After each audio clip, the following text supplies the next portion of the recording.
Noodles হচ্ছে একটি বড় ক্ষুধার ছোট সমাধান। বড় ক্ষুধার ছোট সমাধান কেন বললাম? কারণ নুডলসটা কিন্তু ইনস্ট্যান্ট তৈরি করে ফেলা যায়।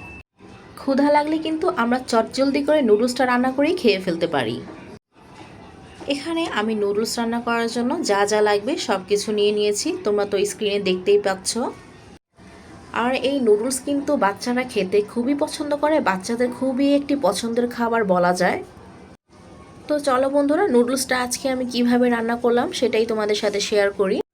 নুডলস তো লাগবেই, আর নিয়েছি আমি মাশরুম, আর নিয়েছি সসেজ। এরপরে আমি চটজলদি করে গাজর কেটে নিয়েছি, টমেটো কেটে নিয়েছি, এরপরে কেটে নিয়েছি সসেজ আর কেটে নিয়েছি মাশরুম। এরপরে আমি একটা প্যান নিয়ে নিলাম, প্যান নিয়ে একটু তেল দিয়ে দিলাম, তারপরে আমি একটু ডিম ফেটিয়ে রেখেছিলাম, সেই ফেটানো ডিমটাও দিয়ে দিলাম। এরপরে ডিমটাকে ভেজে তুলে রেখে এখন আমি চিকেনের পিসগুলি দিয়ে দিব। এখানে একটু আমি লাল মরিচের ফাঁকি দিয়েছি, আর একটু দিয়েছি লবণ। এখন দিয়ে দিলাম সসেজ আর দিয়ে দিব কেটে রাখা মাশরুম। এখন আমি এগুলোকে একটু ভেজে নিব। একটু ভেজে নেওয়ার পরে এরপরে আমি এখানে দিয়ে দিব একটু অরিগানো।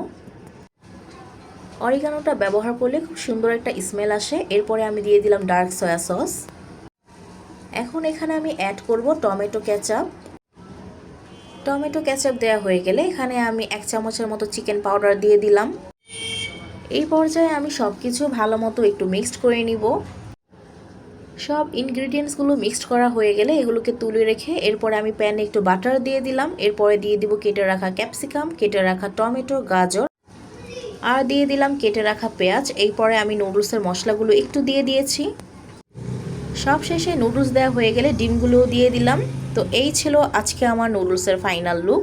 রেসিপিটি কেমন লাগলো অবশ্যই কমেন্ট করে জানাবে। তো ওকে বন্ধুরা, আজ এই পর্যন্তই। আল্লাহ হাফেজ।